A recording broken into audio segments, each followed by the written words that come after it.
And thank you, as always, for everybody taking the time to join us for the IFA's weekly Global Café. I have the distinct pleasure this morning of being your moderator and in being in conversation with Dr. Andrea Rosales. Dr. Rosales is an associate professor at the Department of Communication Studies at the Open University of Catalonia, where she focuses on the impact of algorithm-based decisions on the perpetuation of inequality from various points of view, the influence of stereotypes and design bias on the production of algorithms, how algorithms that deprioritize, ignore, or disempower minorities and the most disadvantaged groups operate, the extent to which the degree of awareness of how algorithms work affects digital skills, the impact of algorithm-based decisions on society, and particularly how this affects the dynamics of older people's participation in a digital society. Dr. Rosales uses a critical approach to analyze the impact of intelligent systems on society and the power relations inherent in digital technologies. Today, we will get to explore how these elements can fuel ageism in the era of digital platforms. Dr. Rosales, thank you so much for joining us today. I'm so looking forward to unpacking this exciting topic with you. But I thought we would kick off the discussion first by exploring what inspired your work in the space, and more importantly, where your interest in the intersection with ageism and aging came in.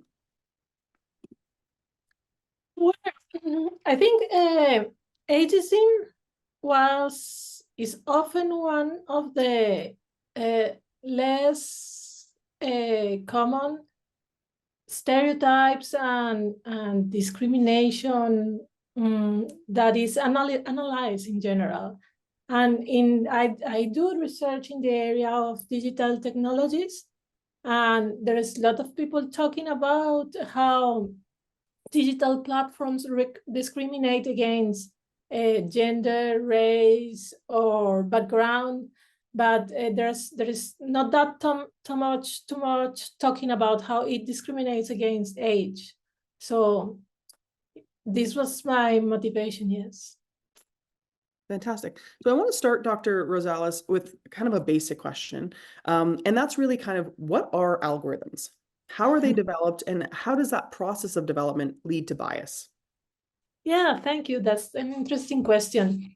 But in general, an algorithm is a set of rules of instructions that allow the system to solve a problem. You need, for example, an algorithm to solve a multiplication or a division.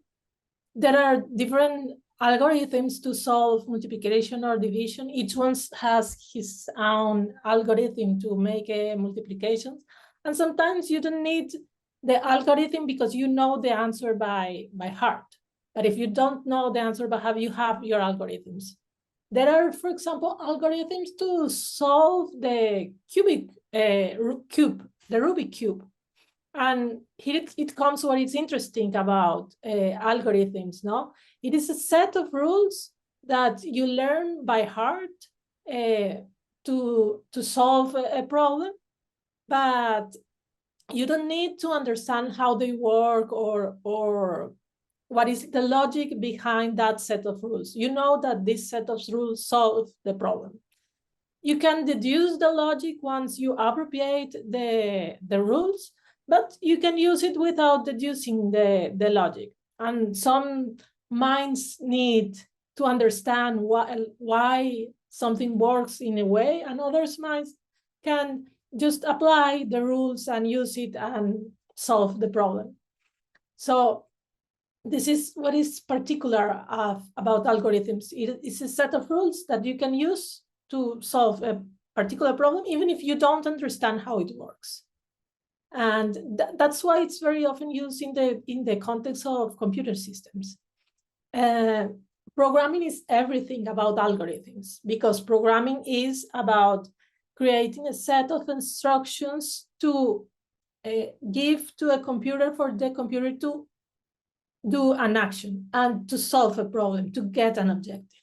This is all the coding. You can call it coding, code, or algorithms. It's the same. It's a set of rules to give a computer to do some things. And obviously, not all algorithms are biased. A math operation is not biased by definition, but it could be biased depending on how you use this math operation, or which is the data that you are multiplicating or dividing, or why you are using this operation. But in the computer systems nowadays and in the digital platforms, algorithms are used to solve many complex problems of human nature, no? So when algorithms are used to solve those complex problems of human nature, there could be biases. In this reductionistic approach to reduce the complexity of human nature to numbers and make calculations with numbers, it can lead to biases. Digital platforms like search engines or social media and streaming services are creating gigas of user data every second, and they are the logs of what the users are doing on these systems. And those companies think this is a very valuable information that can help them tailor the products according to their interests of the users. Because obviously they want to provide better search results. They want people to create more attractive contents on social media platforms, and they want people to spend more time on the streaming services. And those are the problems they want to solve. And their approach to service is using the logs of the systems and using algorithms to solve that problem. So they calculate which are the topics you are interested to show you advertising related. They are calculate what are the contents that you would like, you are more prone to react, for example, in a social media. And they calculate which are the movies that you would prefer in Netflix, for example. For doing so, they use algorithms, a set of instructions that analyze some of the data. But all of these kind of algorithms that are used in social media and in digital platforms, they use predictions and correlation. They predict which is the most possible movie that you would like to see in Netflix, or which is the most possible page where you will find the information you are looking for in a Google search. And the thing with predictions is that they are acceptable, quantitatively acceptable, if they fit 80% of the cases. So in 80% of the cases, the result will be okay. And you don't notice, but you notice there is something wrong when you are not in this 80% of the results. There will be always a 20% of the case in which the prediction is not correct, and all the minorities and all the minoritarian interests fall in this 20%. And this is how minorities get excluded from this digital platform. If I mention, for example, I live in Barcelona, if I mention, for example, the word Barcelona, I hope you think about the city. But if I search for the word Barcelona in Google, the first page is full of information about Barcelona Football Club, about the results of the soccer team. So this is how bias are the results of the digital platform. They think I might be interested in football because probably there is many people around the world thinking about the Barcelona Football Club. Sorry? I'm curious to know how much of the biases can come from the development of the algorithm itself versus on the other end in the implementation of that algorithm. Yeah, I was going to that point. So it's not the computer that is biased, it's not the algorithm that is biased, is the sometimes when you said it is the algorithm that is wrong, but somebody did that algorithm. Somebody made the decisions to define which is the problem we are going to solve, which is the data we are going to use to solve that problem, and which are the instructions we are going to give to the computer to solve that problem, and which are the priorities we are giving to the algorithm. And moreover, algorithms are written by humans, and humans incorporate their stereotypical ideas and prejudices about what they think about the world in all what they do in their everyday life, and also in their job, and also in the instructions they give to the algorithms, and finally to the computer system. Probably there is no bad intention, but there is lack of awareness of the other, lack of awareness of the diversity of human nature, and lack of empathy with the others, and particularly with these 20% of minorities in every predictions. Thanks, Dr. Rosales. There's obviously such a diverse array of digital platforms nowadays. I'm curious to know kind of how, what biases look like in those different contexts. We have platforms for work now, we have platforms for media now, we have platforms for dating. How does ageism manifest across, some of those different platforms? What does that look like in practice? Yeah. This is so interesting. Now, I want to come up with a very small example. Games are playing is natural for humans. Playing is particularly natural when you are a kid, but it remains along your life as part of your life. And for some person it's more relevant or not, but there are adults playing games, like some part of the adults still play games, and it is reflected in video games or digital games, computer games. Different studies around the world shows that approximately 20% of the adults above 30 play games. And these remain constant also among older people online playing digital games. No, it is not reduced or increased because you are old. If you are a person who likes playing and you use digital technologies, you will use it to play games. And the way to advertise games for the general audience is saying how fantastic is this game. This is showing that it's new or with great images or very competitive or whatever. But the way to advertise is to older people. This is good for your memory. This show how young your mind is. You need this to keep your mind fit.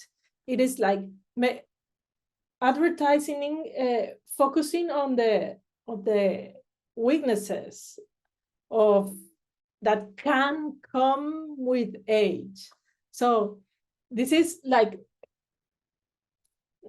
not the reason why people play at the end. People play because they want to play, but it's like it is a good excuse to make advertising. And this is how you reinforce stereotypes in the society, reproducing the stereotypes that older people must have problems with memory and must have problems with the brain and everything else.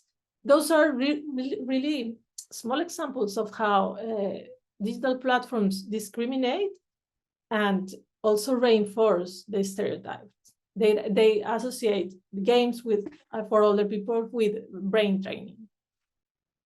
Thank you so much, Dr. Rosales. I've got a great question here from Shmuel, who attends our global cafes every week. Thank you, Shmuel. I'm going to add a top to his question, but generally his question, Andrea, is around how can digital platforms support and fight against ageism and kind of help to erase stigmas? We've kind of been talking about the opposite, but wondering whether there's any opportunities there as well. Yeah, I think first we need more awareness of the the impact of digital platforms in society, and we have to use the same weapons they are using to reproduce a different message now, and create more awareness on the possible problems that could be generating the digital platforms. In Spain, there was a very interesting case of a form of manifestation, a protest, a resistance towards the digitalization of banking, answering the first question. And it was initiated by a man, a 76 years old man, who put a claim on change.org, arguing that the digitalization of banking was excluding older people from banking. And this was not fair, because they also need that services. And when somebody cannot access in person the banking services and is not able to access online, the thing is that it is creating dependence. They end up depending on somebody else to do the things for them. And of course, if you are 80 years old, you don't want to depend on your sons or to make all your financial decisions. They don't have to be there for everything. You have to remain independent on your financial decisions. But if it's online, they lose this autonomy. And the Change.org movement got 500,000 votes, and it had an impact in Spain, in the media, and also it had an impact in the government, and there started to happen things about it. The government started to put some regulations about it, and also the banks had to do something, because it was a public claim about it, and they couldn't remain silent about it. So we have to use the same weapons to create awareness about it. And solutions, I suppose. So, I mean, that's a really, really interesting example. I'm curious, kind of beyond data, because again, data informs a lot of this work, but beyond the data itself, how do perceptions of what it means to be older become embedded and reinforced through digital platforms? Yeah, this is a very interesting question.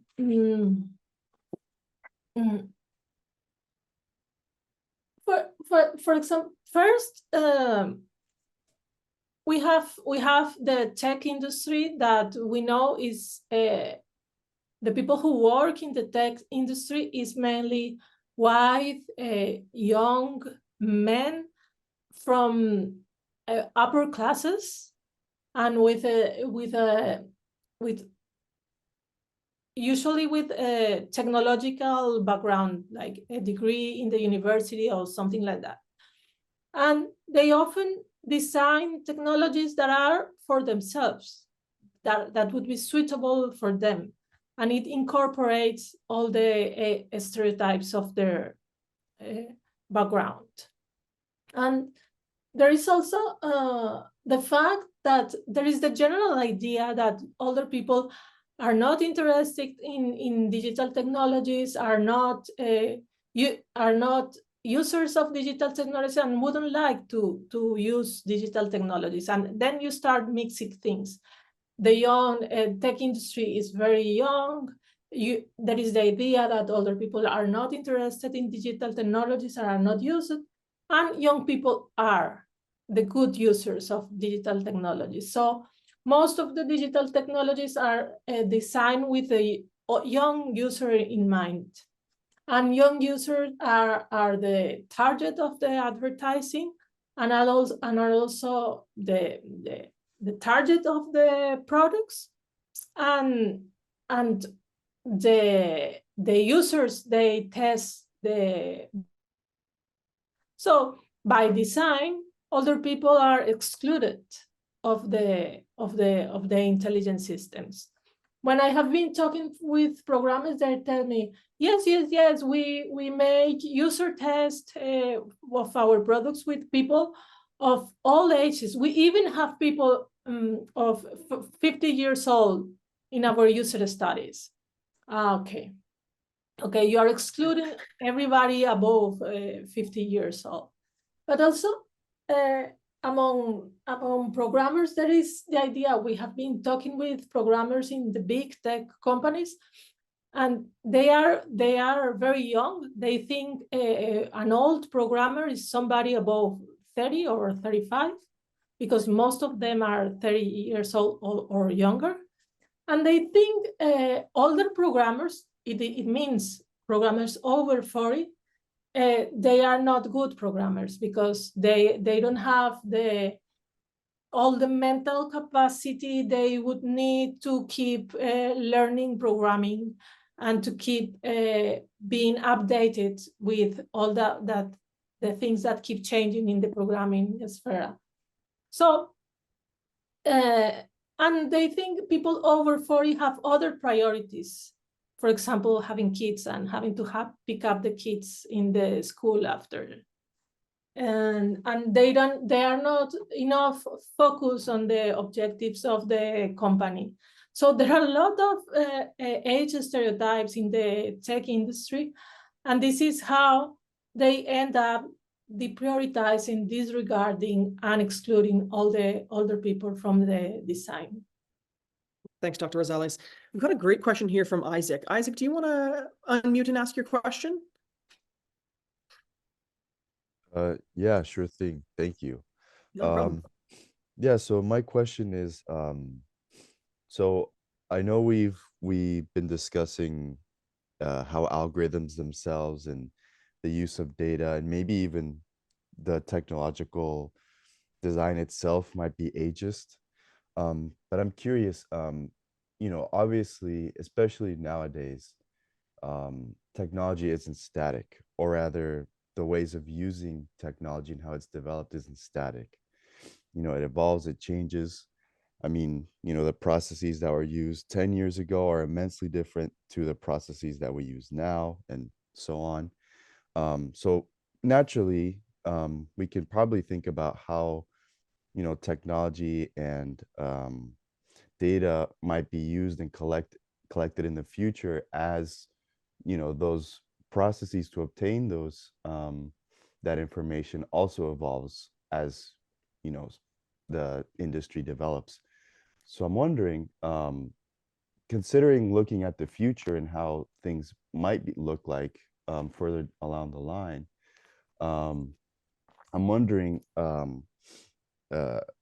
how if the very processes that we're looking at today are ageist, then we can identify that they're ageist.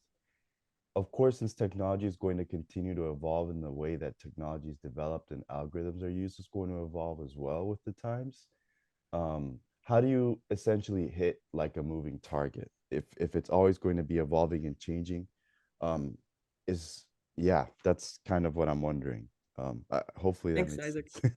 That's a really interesting question. So how do we tackle the problem of ageism when it's always evolving, and especially when the platforms that we're trying to solve that problem with are always evolving as well? Right. Sorry if I could add, I guess one example could be like generative AI, especially considering how how generative AI can bleed into certain functions, digital functions. Um, we've always had generative AI, but I think it's established more of a mainstream aspect to it now.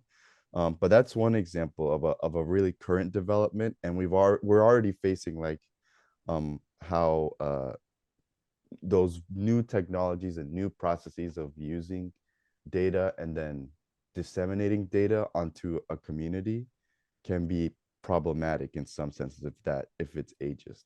But anyways, yeah, that's kind of what I've been wondering. Thanks, Isaac. I think very, very interesting question. I think there should be a change, and on one hand, creating more awareness of the impact of digital technologies in society and the ageism embedded in digital technologies. will be one path towards minimizing this impact, because at some point tech companies should be aware of the risk of the technologies they are creating. I think another path should be regulation, because companies will be looking for profit, and where there is more profit, and if the profit is in the amount of information consumed, they will find the best way to make profit without taking care of ethical concerns. And somehow regulation focus on the ethical impact of the digital technologies. But I think there will be always new technologies, and there is more than new technologies, there is a continuous flow of technologies that doesn't allow us to reflect and to understand the impact of something, and we have something else, and everything changed so fast that it's difficult to adapt the technologies to leverage the social impact of technologies. And because there would be more, we will grow up, but there will be still young people, and the young people would be the reference towards the new technologies. There will be always the reference towards the new technologies. Back in the beginning of the 2000s, people started to talk about digital natives, and the digital natives were at that point the ones who grew up with the internet. And people argue that they were the real users of the internet because they were used to a world with the internet at that point. Then people started to talk about the digital natives as the natives of the social media, because they really understand how digital technologies work, because they grew up with social media and everything else. And then we are talking about the digital natives as the natives of the smartphone. It is like every new generation, there is a new concept of digital natives. At the end, they are not talking about digital natives and digital immigrants. They are talking about old and young. And the young are always a reference for the design of new technologies. And regarding generative AI, which is the topic now, because it's the new technology that impact the society. We have been doing experiments with that, and we have been seeing how the products, the contents they create are reinforcing the stereotypes, while in advertising there is a tendency to a more inclusive contents, to contents that are politically correct and consider the diversity of human nature, which is somehow the tendency in advertising. Artificial intelligence, generative contents go exactly the other way. They reinforce discrimination. When you ask them, give me a list of 10 things that I can give as a present to my sister, they give you a list. And give me the same list for my grandmother. It's absolutely ageist, the list for the grandmother. They think grandmothers are not fashion, they are not interested in makeup, they are not interested in going outside, they should stay at home. And it is, when you compare the results they give you for a general adult population and for all the people, are completely ageist and beyond what we are seeing in advertising on in public contents.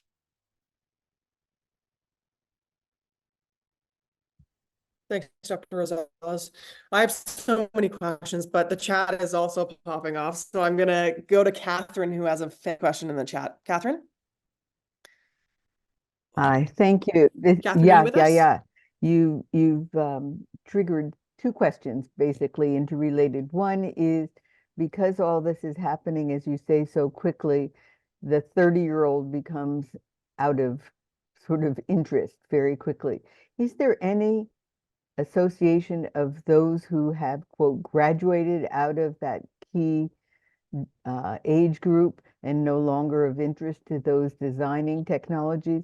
Have they begun to wake up and say, hey, wait a minute, the same way someone who breaks their leg at 22 suddenly understands why accessible mobility is important? Is there any beginning recognition that they too are now being discriminated against? That was one question. The other is, just like with businesses, it took a long time for companies to start to realize that it was many grandparents, at least in the United States, who had the money to pay for items for grandchildren, not the parents. And it took ages for them to address their advertising to those who actually could afford their products. So is that beginning to happen, that as older people do have more wealth, then younger people who may be starting families, may have student loans, they're not the ones who necessarily can afford their products? Is there any beginning recognition that way as well? Yeah.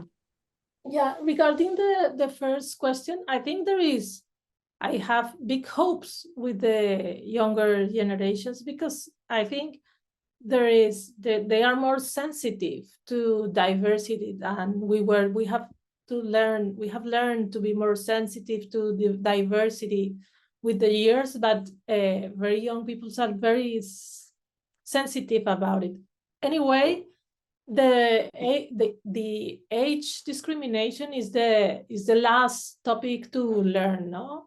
It is like, for me, it's like the big elephant in the room, because there is ageism everywhere and people don't notice. There should be a little more awareness of this for young people, but when young people would be in contact with this idea, I think they will recognize the idea and they will understand it, and there could be change about it. And regarding the group of older people as potential buyers of products, I would say I focus obviously on the users online and online issues. And the thing is that since older people, it is a fact, there is less older people online, and the older users use less often digital technologies, and young people use it too much, use it very much than everybody else.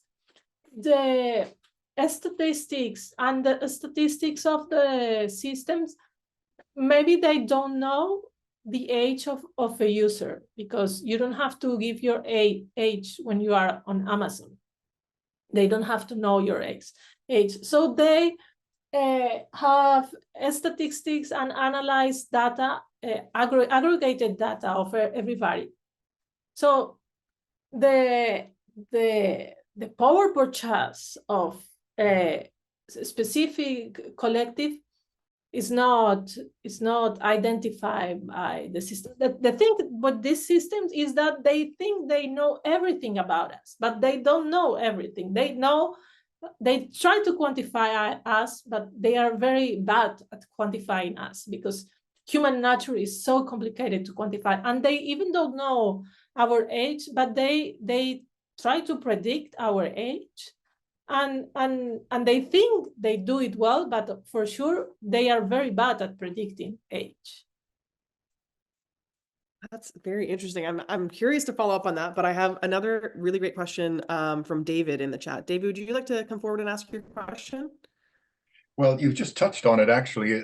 It seems to me, when all is said and done, that the motive behind the creation of these algorithms is commercial, one way or another. It's commercial. As is, the approach in advertising and so on. It's all for commercial purposes. And so the people responsible for the development of algorithms and perhaps inadvertent ageism or racism or other forms of isms built into the algorithm, of doing it for commercial reasons, is the best argument for change going to be a commercial argument, or is it an ethical argument? I mean, it can be both, but which is more effective in reaching the people who have the money and and are involved in the development of these platforms? Yeah, this is the topic. This is the topic. And I think companies at some point should understand that having a good leverage between ethical concerns and profit would be the best option. When the Facebook papers came out, and the whistleblower of the Facebook papers went out, and she explained how the Facebook algorithm operates, the Facebook stocks went down abruptly. And I don't know if they have recovered from that. She just explained how Facebook was aware of the problems they were creating in the society and were doing nothing about it because they were worried their investors wouldn't be interested in investing more money or keeping their investment in Facebook if they do whatever they can do to leverage this impact that would reduce the number of clicks. So, but they at the end, they lose a lot of money because when this came out, the investors were also not interested in this, in having a relation with this ethical challenge. So I think at some point the companies will have to learn that there should be a balance. But if it doesn't come from their initiative, it should come from a regulation, because they will try always to follow their economical interest. Thanks, Dr. Rosales. Just on that really briefly, I'm curious to know your thoughts. Regulation is very bureaucratic, is often quite a slow process to get off the ground. Technology moves extremely rapidly, and we've seen how quickly that's evolved. And in some ways, it seems like technology and the rate of growth of technology is outstripping our ability to regulate it effectively. Yeah. What's do you see any solutions to that problem, or kind of how would you address the regulation of technology that is evolving so rapidly? Yeah, I think regulation shouldn't be mandatory from the governments. There should be a call for like self-regulation of the industry. And there is algorithmic auditing that some companies follow, external algorithmic auditing to analyze the ethical impact of their technologies and to regulate this. And when there are this kind of external system that can tell everybody this is an ethical company, and this give you some credibility, and people will follow this because they understand this company is concerned with the ethical impact. I think this is kind of a social control of the system. So also more transparency is needed, and transparency would mean, for example, that people outside the companies would be able to audit the data that they are using, the system that they are using, and this will give more credibility to the companies. It shouldn't be only because the government make laws and they have to fit the laws, because we know that every time somebody creates a law, there is a way to escape that law. Should be from the responsibility and the interest in having a credibility in general. Thanks, Dr. Rosales. Increase the credibility of the companies. Yeah, absolutely. Great question here from Eileen. Eileen, would you like to ask your question? I know we wanted to touch on financial services as well. I think you're on mute, Anna, Eileen. yeah, thank you, Anna. Thank you very much. And Andre, this is really excellent. It's marvelous that you're doing so much research, and there's a lot on your website. I just have a question. ageism, and our group is older persons predominantly, and we're living at home and we're trying to manage our everyday life. I call it life administration work. And I'm just looking at phenomenal increase in the self-service technologies. For instance, banking, waste service, electrics and phones and communication. And the whole assumption around the profile of the customers and their availability of technology in your home, and also the fact that you have devices that go wrong and nobody around to help you. And even recently, one of our major banks have said you can no longer use your mobile phone for banking because we've upgraded our system. You have to go out and buy a new one, which is very expensive. So my question around is, in Ireland, Age Action has done a lot of research on ex-users, and as you grow older, people are no longer using these facilities because of frustration and cost. But what are your views on this whole growth in the whole service technology and use of chatbots and things like that? You're no longer talking to people and you're missing out on a lot. You're actually told if you don't use technology, you're going to miss out. Yeah, this is a point.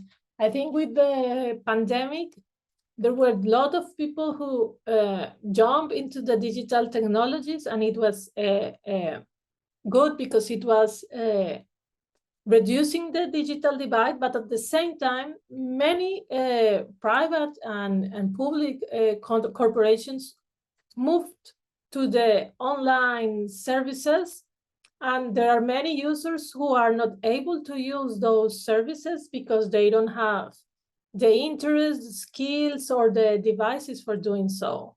And this is more common among older people. And older people often have older phones that fits well for what they need, but they don't have space to one more app. For example, are very often in many studies we have seen that very often older people inherit the phones from their children, or they just use it for a longer time. And the people in the Silicon Valley, they design technologies for themselves and for the last phone they are used, all of them are using, and they don't recognize that there is people with lower digital skills and with older devices that cannot fit just another app. And the thing with this digitalization of services is that they assume that the problem is that there is some people that haven't been jump into digital technologies, but they are late adopters, and someday they will jump into the digital technologies, and they have to do it. But we have to in the life we have to pay taxes and die, but we are not. It's not mandatory to be online. It's not mandatory to have digital skills, and we cannot blame somebody for not having the digital skills to do everything online. We have to give support to the ones who don't have the skills. Probably it's not the fault not having the skills. Probably they have not been enough exposed to digital technologies to have the abilities you need now to do everything online. And so I think, and if people get updated with digital technologies, there is a continuous flow of information, and you cannot get updated with everything. And also there is the right to not be on all digital technologies. There are young people also claiming that the need for digital disconnection, there is a saturation with digital technologies, and there is the right to believe in other set of values, to believe in face-to-face interaction, to believe that this will make the thing easier. But again, the companies and the institution all only think about profit. And doing the digital, moving to the digital world, it costs less amount of money in offices, in personnel, in paper, in many things. They only see the advantages of the digital services, and not who is excluded from the services. But there are some services that are key for the people. There are some services that they should have an analog alternative. Banking is a basic services. You have to use banking. So there should be an analog alternative, and a good analog alternative, because in some cases it is that if you don't use the digital services, it is more cumbersome to use the digital service, to use the physical service. No, it should be as easy as it was before. So I think you are right, and the government, the public institution, and private institutions should be thinking who are left of the digital services. Thanks, Dr. Rosales. Some really interesting conversations happening in the chat as well. So I want to ask Frances to come forward and talk, because she's raised a really interesting point about kind of the accessibility of the technologies themselves as well. So Frances, would you mind asking a question? Sure. I spent an hour at my bank yesterday discussing these issues with the manager. I'm pointed out to them lots of times that, they all think that, well, this generation will die off, and then we'll have all these tech savvy people getting older, and the problem will be solved.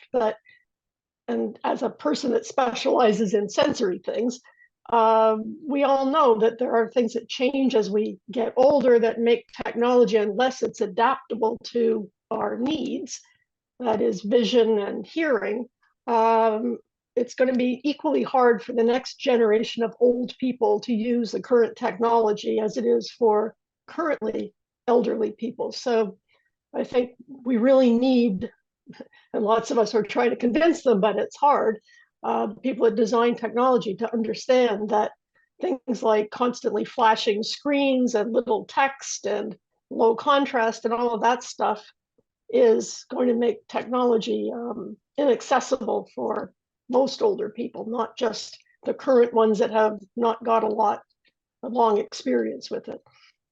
Yeah, and I think even if at some point the developers of technology discover there is a problem there and they solve the problem, there will be always new technologies. I'm sure if when I will be older than I am now, they would like to replace the smartphone with a chip inside the brain that can allow me to contact everything. And I'm sure I'm not going to want to have a chip inside my brain. And probably young people at that point would think that this is amazing and you have to test it and this is fantastic. But no, I would like to keep attached to my smartphone, and this is enough for me. I don't need anything else. Actually, I don't need a smartwatch. And they will say that I'm old. Yeah. And the problem is that I'm old. No, the problem is that you have different values. Yeah. And it's okay to have different values. Yeah. Speaking of that, Dr. Rosales, I'm curious to know, again, nieces and nephews now, the new generation is increasingly like consumed in some ways and kind of embedded in a lot of these digital technologies. They live their lives on Instagram, Facebook, it's in part of school processes now. They really, having a break from their devices is a real strain at times. So I'm curious to know, one, what effects you see that having as that population kind of ages, and two, how that kind of the insular nature and how we know how biased and ageist and isms a lot of digital platforms are, how that's affecting the values of that younger generation. Yeah. This is a very interesting question. I'm not an expert on young people. I don't do studies about young people, But there is a counter reaction already about this saturation of digital technologies, and they are very immersed in digital technologies, and there is a movement to quit using digital technologies from them. There are studies about the psychological impact of using social networks like Facebook and Instagram among young people, because it focused too much on the physical aspect and on the representation of yourself, the representation in the physical aspect, but also what you write, what you like and disliked, and they are becoming very worried about. There are problems also with this with the use of products that are not adequate for their age. And they are but they see it in Instagram, because there is an influencer talking about fantastic product for the skin. If you don't use it, your skin is a disaster. And kids with 13 years old are using creams for the wrinkles, but because there is an influencer who is talking about it. And this is creating new social problems. Yeah, absolutely. Another great question here from Isaac around kind of the how do we advocate? So Isaac, would you like to ask your question? Yeah, sure thing. Thank you. So I know that Dr. Andrea Rosales, you've spoken a lot about the need to raise awareness or play an advocacy role in terms of bringing to light these issues. And I'm wondering, how do you think would be not the best way to go about it, but rather a good way to go about it? You know, what would these conversations need to happen within those very corporations, like you said, that are in Silicon Valley? Would people who are at those places need to bring those issues up themselves? Would it be better for outside coalitions, so like-minded individuals who are all interested in advocating for this issue, who might not necessarily be playing an active role in those very corporations? Should it be maybe like an alliance or a partnership between the two, or maybe somewhere else? That's what I'm interested in. Yeah, I think all of us can do something in our own different levels, or even in the personal level.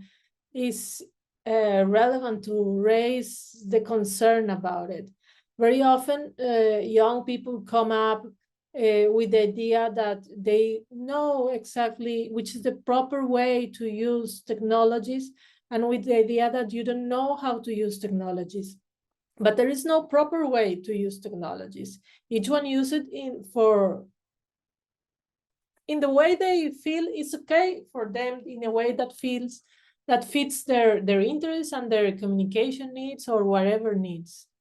And so I think all of us have something to do about it, either in the personal sphere or creating awareness about it, about those stereotypical ideas that associate digital technologies with young people and not with older people. And also at the different level, in any context where you are, there are different ways to raise awareness of this. If you are a journalist, if you are in a tech company, if you are at any level in the societies, there should be something to do. Of course, there should be something to do in the tech companies, but and every employer of a tech company have something to do about it. Thanks, Dr. Rosales. Selma, I see your hand up. Would you like to ask your question? Yes. Hello from Ankara, Turkey. You know, it's customs days here. but I didn't want to miss this very important event.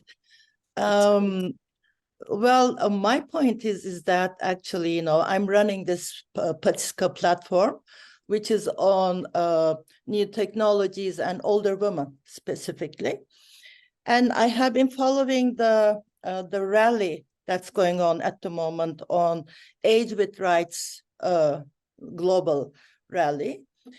And just out of experience, I am an old person now, an old woman. And I was trying to, I don't know if you can see this, I was trying to put the Patiska platform logo into this, a profile frame. It took me like an hour to put, and then I asked to a technical friend, and she helped me with that. What I'm trying to say is that, this rally is for us. And we fully for example, want to be active in it.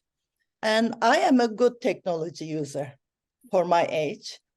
But, when I go to the stroller or whatever, you have to go to App Store, and then you have to have another application and etc. So the processes are very difficult. And what happens is that my concern is that, for advocacy, we have to be in the center of this advocacy as older people. We have to bring our thoughts and experience into the issue. But what happens is that if you look at social media, we do not use social media very effectively.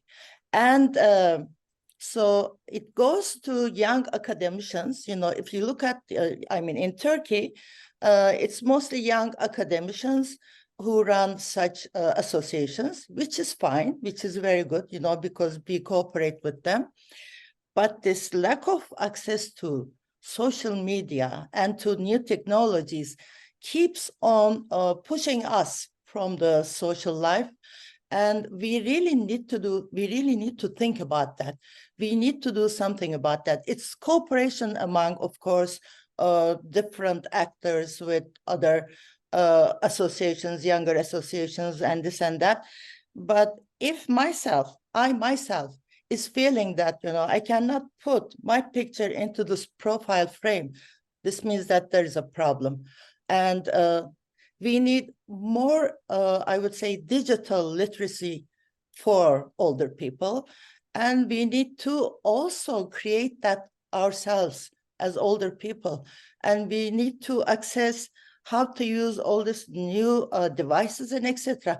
Okay, let me not be too long, but my main concern is that how am I going to use this, profile frame without any difficulties? So that's the main question, because otherwise, I cannot be in this whole, I would say, a profile in this whole rally, because there are some other pictures that we need to use.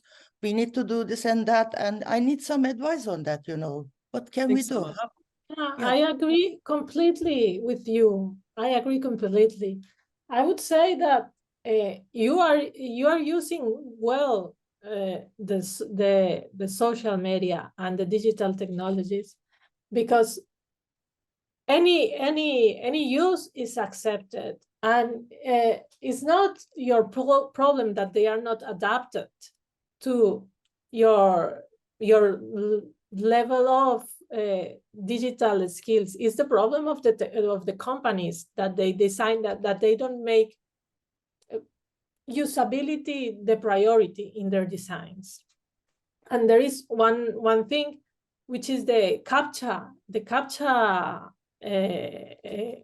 thing, this thing to prove that you are not a robot every time that you get online in a system. The priority there is the security of the system. It's not the person.